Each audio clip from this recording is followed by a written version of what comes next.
Good morning class. तो finally आज हम फिर से लेके आए हैं 10th क्लास का मैथमेटिक्स और एक्सरसाइज 3.5। उसके लास्ट के बचे हुए कुछ क्वेश्चन, 2-3 क्वेश्चन बचे हैं, उनको कंप्लीट करते हैं। उसके बाद हमारी 3.5 भी कंप्लीट हो जाएगी। तो 3.5 है जो उसका नेक्स्ट क्वेश्चन क्या कहता है? नेक्स्ट क्वेश्चन कहता है कि भाई यश ने एक टेस्ट में 40 अंक प्राप्त किए। यश ने क्या करा, एक टेस्ट दिया, उसमें उसको 40 अंक मिले। कब मिले? जब उसको सही उत्तर देने के बाद 3 अंक प्राप्त होते और गलत उत्तर देने के बाद 1 अंक उसका कट जाता। इस अवस्था में उसको 40 अंक प्राप्त हुए। फिर कह रहा है कि यदि उसको सही उत्तर देने पर 4 अंक मिलते और गलत उत्तर देने पर 2 अंक कटते तो उसको 50 नंबर मिलते। कितने मिलते? 50 नंबर। तो बताओ टेस्ट में कुल कितने प्रश्न थे? कितने प्रश्न थे टोटल? तो हमने क्या करना है, कुल प्रश्नों की संख्या निकालनी है। क्या निकालनी है? कुल प्रश्न। कुल प्रश्न जो है हमने निकालने हैं। अब कुल प्रश्न निकालने के लिए हमने ये भी पता होना चाहिए कि भाई उसने कितने ठीक करे और कितने गलत करे। इसी से तो पता चलेगा ना। तो हम मान लेंगे,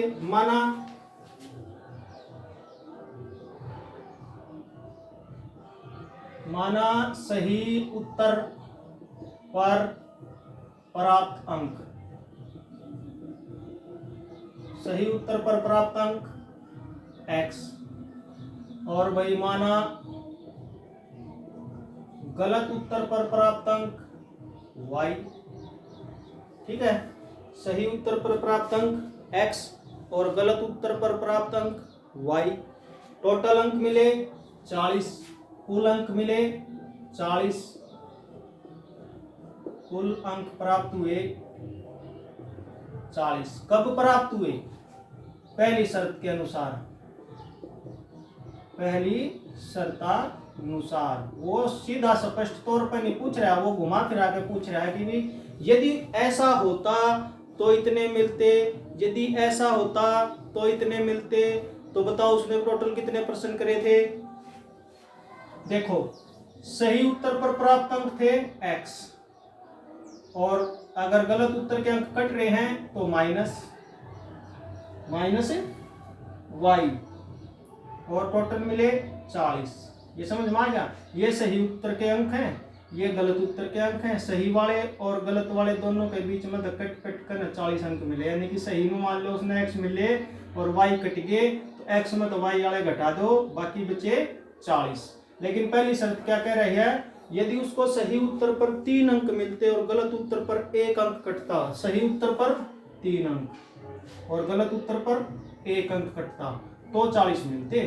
ठीक है, तो पहला समीकरण क्या हो जाएगा? 3x माइनस वाई बराबर है 40। दूसरी शर्त के अनुसार क्या कह रहा है?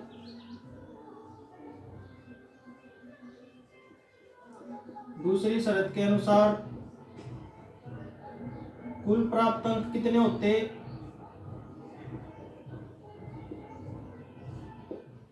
कुल प्राप्त अंक 50। कब होते 50? सही उत्तर के अंक घटा में गलत उत्तर के अंक घटकन है और उसको मिलते 50। कब मिलते? जब सही उत्तर के साथ 4 अंक मिलते और गलत उत्तर पर 2 अंक कट जाते। तो यहां से 2 कॉमन ले लेंगे, 2x माइनस वाई बराबर है 2, यहां से कॉमन 25। 2 से 2 खत्म। बराबर के बाद और बराबर के पहले का हमेशा कॉमन जो है अलग अलग लिया करो। इकट्ठा लेने में हम तो समझ जाएंगे, कई बार तुम्हारा पल्ले नहीं पड़ता कि हमने इकट्ठा ले लिया तो वो 2 कहाँ गया, 2 यहाँ जाएगा। अगर इकट्ठा ले लेते तो यहाँ 25 कर देते, यहाँ का 2 था वो ऑटोमेटिक बार खत्म हो जाता। लेकिन कईयों को समझ में नहीं आता, इसलिए अलग अलग लेकर 2 को खत्म करके दिखाया जाता है। 2x माइनस वाई बराबर है 25, समीकरण नंबर 2। अब इसको हमने वज्र गुणन विधि से हल करके ये पता करना है कि उसने टोटल कितने क्वेश्चन करे थे। तो वज्र गुणन विधि में क्या हो जाएगा? a1 b1 c1, a2 b2 c2। a1 कितना है? 3। b1 कितना है? -1। ये 3 है, ये -1 है और ये 40 है। A2 कितना है? 2, B2 -1, और यहाँ पे 25। ठीक है, तो वज्र गुणन विधि में क्या होगा, x बटे में b1 बटा b2 -1 बटा -1 बराबर है c1 बटा c2 40 बटे 25। y के बटे में c1 बटा c2 बराबर है a1 बटा a2 और -1, क्योंकि बराबर के बाद c लिया है इसलिए -1। a1 बटा a2 बराबर है b1 बटा b2। इनके बीच में अब क्रॉस मल्टीप्लिकेशन। 25 एकम 25, x बटे में माइनस के 25 और माइनस हमारे फॉर्मूले का, और 40 एकम 40, क्या के 40 माइनस के 40, -40 और ये माइनस प्लस के 40। ठीक है, y बटे में 40 दूनी 80, -25 दिया 75 और -1 बटे में 3 एकम 3, माइनस के 3 माइनस में माइनस के 2 माइनस माइनस प्लस। x बटे में क्या बच गया भाई 15 प्लस के 15। y बटे में क्या बच गया 80 में 75 गए 5 और -1 बटे में क्या बच गया माइनस का 1। ठीक है, यहाँ पर माइनस से माइनस को खत्म भी कर सकते हैं।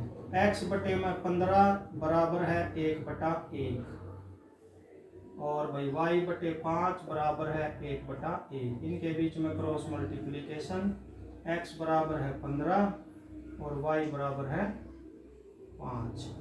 तो उसमें सही पर्सन करे वो ठीक करे जो 15% करे और गलत करे जो वो 5% करे।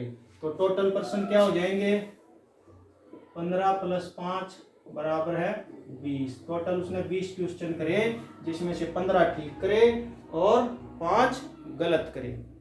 इस तरह से हम टोटल क्वेश्चन निकाल सकते हैं। नेक्स्ट क्वेश्चन ध्यान से देखना, नेक्स्ट क्वेश्चन बड़ा इंपॉर्टेंट क्वेश्चन है। बहुत बार बच्चे इसको गलत कर देते हैं। क्या दिक्कत होती है उनके साथ गलत करने की, क्योंकि वो समझ नहीं पाते कि इस प्रश्न में करना क्या है और वो उड़ जगह खड़े हो जाए।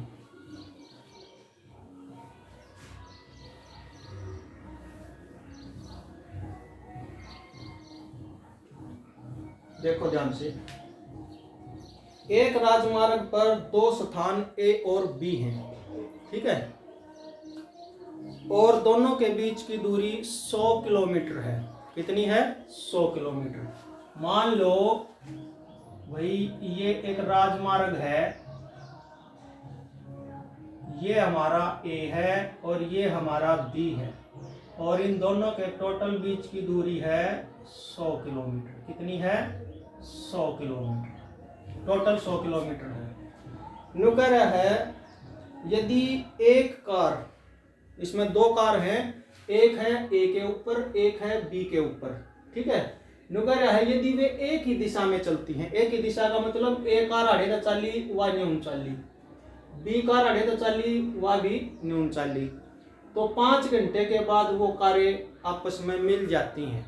क्या हो जाती हैं, मिल जाती हैं, आपस में एक दूसरे को टच कर लेती हैं, पकड़ लेती हैं या एक दूसरे के साथ मिल जाती हैं। यदि ये कारें भिन्न भिन्न चालों से चलती हैं तो और एक ही दिशा में चलना शुरू करती हैं तो 5 घंटे के बाद मिलती हैं। कारों की चाल ज्ञात कीजिए। क्या कीजिए, कारों की चाल ज्ञात कीजिए। अब ध्यान से देखो, माना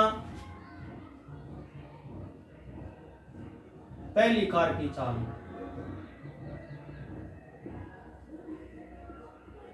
ध्यान से देखना भाई, माना पहली कार की चाल है x किलोमीटर प्रति घंटा। चाल हमेशा किलोमीटर प्रति घंटा में ही लिखी जाती है। माना दूसरी कार की चाल y किलोमीटर प्रति घंटा, ठीक है। अब हमारा है 2 समीकरणों का सवाल। कितने का, 2 समीकरणों का। इसने एक कंडीशन दी है, दूसरी हमने बनानी पड़ेगी इसकी। एक ही दिशा में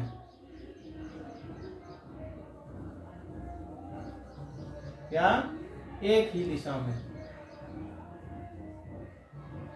एक ही दिशा में चलने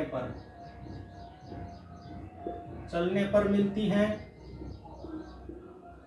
कितने समय के बाद, 5 घंटे के बाद मिलती है। एक ही दिशा में जब ये चलती हैं तो 5 घंटे के बाद आपस में मिल जाती हैं। मान लीजिए कि भाई ये आगे न गई और ये पॉइंट है हमारा सी, कितना है सी, या कार आड़े तो चली और बी कार आड़े तो चली, या भी न्यून चली और बी वाली भी न्यून चली, तो ये सी पा के मिलेगी दोनों की दोनों, ठीक है। यानी कि आड़े तो चाल कर 5 घंटे में दिया पहुंची है आड़े, और आड़े तो चाल कर 5 घंटे में या पहुंची है आड़े, जब जाकर ये मिली है।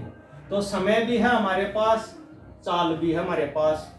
तो भाई पहली कार की द्वारा तय की गई दूरी क्या हो जाएगी, पहली कार द्वारा तय दूरी क्या हो है, चाल गुना समय। चाल कितनी थी x और समय कितना था 5, यानी कि 5x किलोमीटर, ठीक है। और दूसरी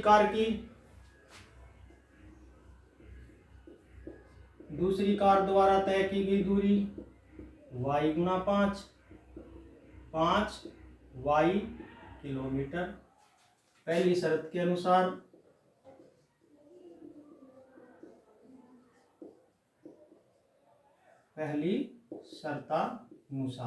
ठीक है। 5x किलोमीटर या चाली, 5y किलोमीटर या चाली, यानी कि A से C तक दूरी कितनी हो जाएगी, A से C तक, AC की दूरी क्या हो जाएगी 5x, और वही BC की दूरी क्या हो जाएगी 5y, ठीक है। यानी कि दूसरी कार तो यहां से यहां तक की गई है BC 5y चाली, AC कितनी चाली 5x, तो बीच में क्या रह गया, दोनों के बीच का डिफरेंस AB तो रह गया, AB किसके बराबर होगा, AC माइनस BC, AB क्या होगा AC माइनस BC, ठीक है। AC कितना है, AB कितना हमारा 100, कितना है 100, AC 5x minus BC 5y, xy को आगे ले आता हूँ, इसको पीछे ले जाता हूँ, 5x माइनस 5y बराबर है 100, कोई दिक्कत नहीं है ना। यहाँ से 5 कॉमन, x माइनस y, और यहाँ से भी 5 कॉमन तो 20, 5 से 5 खत्म, x माइनस y बराबर है 20, समीकरण नंबर 1। समझ में आया ना भी ये पहली शर्त के अनुसार। अब है दूसरी शर्त के अनुसार, क्या, दूसरी शर्त के अनुसार जो इसने दिया नहीं है वो हमने लेना पड़ेगा दूसरी शर्त के अनुसार। मान लो ये हमारा A और B है, एक कार यार्ड है और एक यार्ड है, और भाई ये दोनों या न्यून चाल पड़ी इसका या न्यून चाल पड़ी, यानी कि विपरीत दिशा में चाली, और ये कोई D पॉइंट से यार्ड आने का दोनों की दोनों मिल गई, ठीक है। दोनों के बीच की दूरी है 100 किलोमीटर, कितनी है 100 किलोमीटर। तो भाई या चाली न्यून तो या चाली 5y, और या चाली न्यून या चाली 5x, दोनों एक दूसरे के ना चल रही है ना। तो भाई 5x और 5y दोनों मिलकर टोटल कितना है 100, यानी कि 5x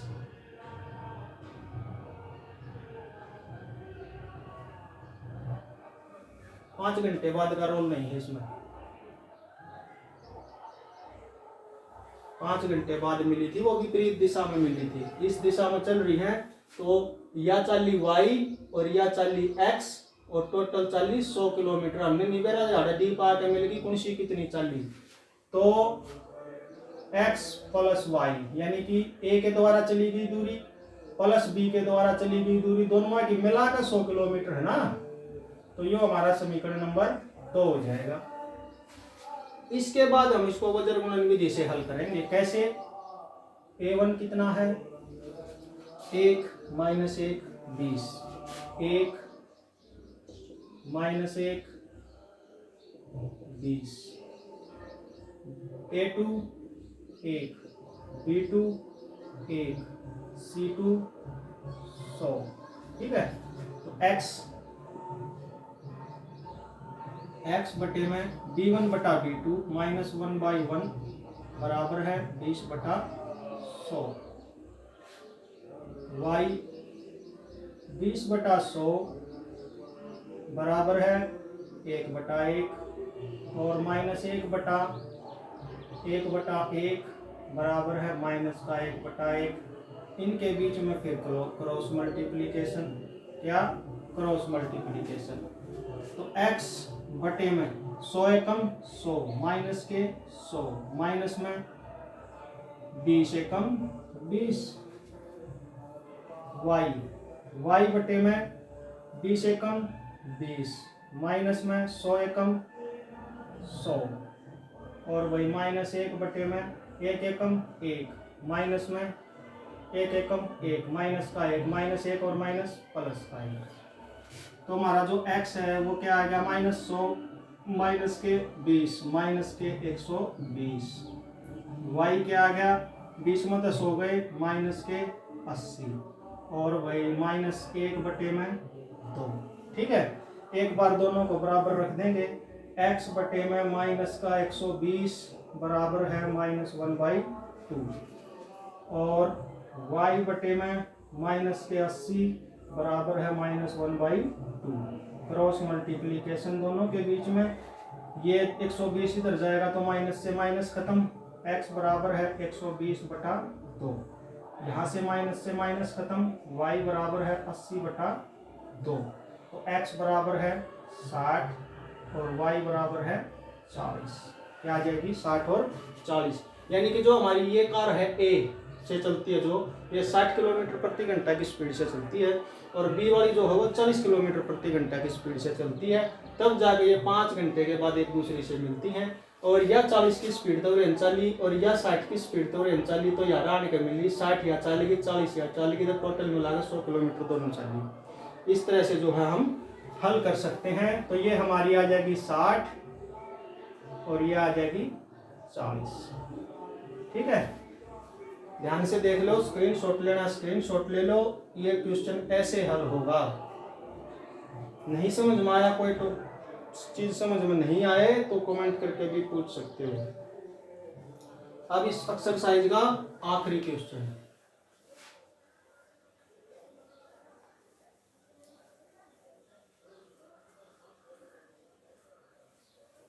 आखिरी क्वेश्चन भी बड़ा इंपॉर्टेंट है।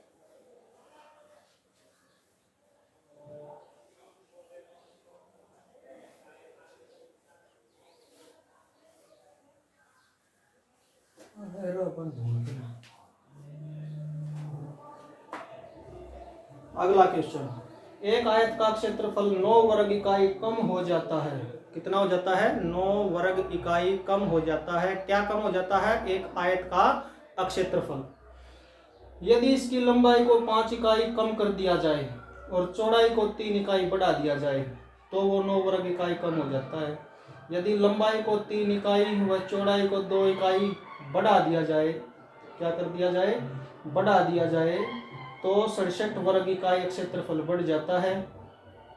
विमाएं ज्ञात कीजिए। विमाएं मीन्स आयत की भुजाएं ज्ञात कीजिए। आयत की लंबाई और चौड़ाई ज्ञात कीजिए। तो मान लेंगे, माना आयत की लंबाई, माना आयत की लंबाई क्या है? x।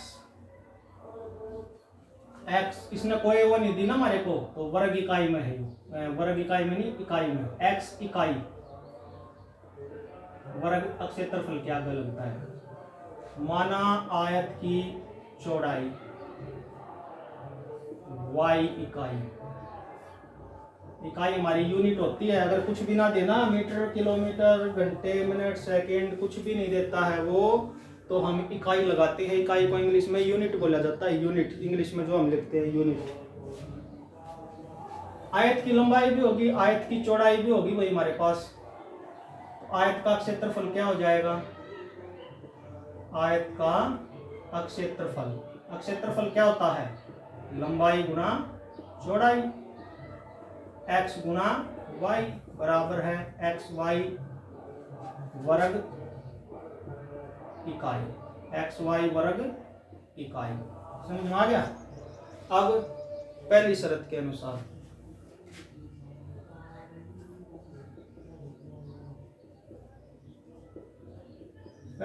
अनुसार क्या कह रहा है? यदि इसकी लंबाई 5 इकाई कम कर दी जाएगी, लंबाई कितनी थी? x को हमने 5 इकाई कर दिया कम। क्या कर दिया? कम। और चौड़ाई को 3 इकाई बढ़ा दिया जाए, चौड़ाई को 3 इकाई बढ़ा दिया जाए, तो अक्षेत्रफल जो है 9 वर्ग इकाई, अक्षेत्रफल जो है 9 वर्ग इकाई कम हो जाता है। तो हमारा क्षेत्रफल क्या है? xy, और ये कम हो जाता है 9।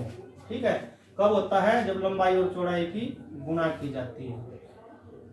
लंबाई 5 वर्ग इकाई कम कर दी, चौड़ाई 3 वर्ग इकाई बढ़ा दी, तो क्षेत्रफल में 9 की कमी होगी। हमारा जो ओरिजिनल क्षेत्रफल था वो था xy। क्यों था? क्योंकि हमने x और y लंबाई चौड़ाई मान रखी है, और x और y में से ही हमने 5 और 3 को कम और ज्यादा किया है। तो इस ब्रैकेट की इस ब्रैकेट के साथ x की y के साथ करेंगे तो xy, प्लस में 3 की और x की करेंगे तो 3x, माइनस में 5 की और y की करेंगे तो 5y, और -5 + 3 की करेंगे तो 15 माइनस के, और xy -9। ठीक है। देखो 3x, क्योंकि x की तो कोई रकम और है ही नहीं इसमें, -5y भी न्यू का न्यू बराबर है xy -9। ये प्लस का xy जब इधर जाएगा तो माइनस का xy, और भाई ये 15 माइनस का न्यून जाओगा तो प्लस के 15, xy से xy खत्म, तो 3x - 5y बराबर है प्लस के 15 माइनस के 9, तो प्लस के 6। समीकरण नंबर 1 समझ में आया ना? अब दूसरी शर्त के अनुसार,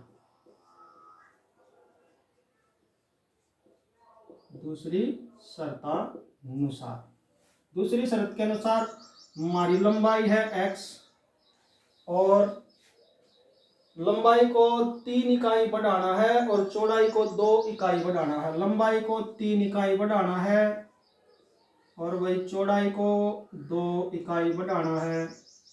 तो जो हमारा क्षेत्रफल था जो वो 67 वर्ग इकाई बढ़ जाता है, 67 वर्ग इकाई ज्यादा हो जाता है। क्या हो जाता है?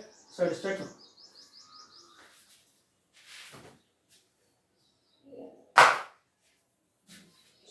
वर्ग इकाई ज्यादा हो जाता है। फिर इनकी गुणा x की और y की, xy, प्लस में x की और 2 की 2x, प्लस में 3 की और y की प्लस के 3y, और प्लस 3 + 2 प्लस के 6 बराबर है xy + 67।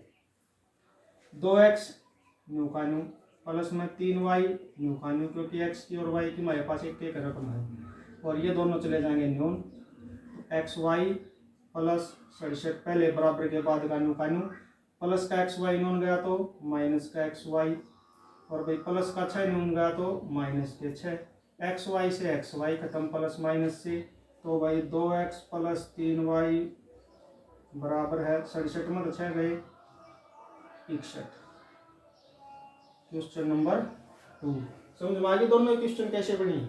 अब इसको वज्र गुणन विधि से लंबाई और चौड़ाई निकाल देंगे हम इसकी। वज्र गुणन विधि में क्या हो जाएगा? a1 कितना है? 3, कितना है? 3। b1 कितना है? -5, और c1 कितना है? 6। c1 कितना है? 6। a2 कितना है? 2। b2 कितना है? 3, और c2 कितना है? 61। कितना है? 61। तो फॉर्मूला लगाएंगे x के बटे में b1 बटा b2 -5 बटा 3 बराबर किसके है? 6 बटा 61 के, और y बटे में C1 बटा C2 बराबर है A1 बटा A2 और -1 बटे में A1 बटा A2 बराबर है B1 बटा B2। क्रॉस मल्टीप्लिकेशन, क्या क्रॉस मल्टीप्लिकेशन 61 की और 5 की करेंगे तो क्या आएगा, 61 पंजे 305, क्या के माइनस के, और माइनस में 3 छीक 18, y बटे में 6 दूनी 12, माइनस में 61 दिया 183, और -1 बटे में 3 दिया 9, माइनस में 5 दूनी 10, माइनस के 10 माइनस प्लस के 10, 19 नहीं 10, ठीक है। x बटे में माइनस के 323, y बटे में माइनस के 182, 183 में तो 12 गई 171,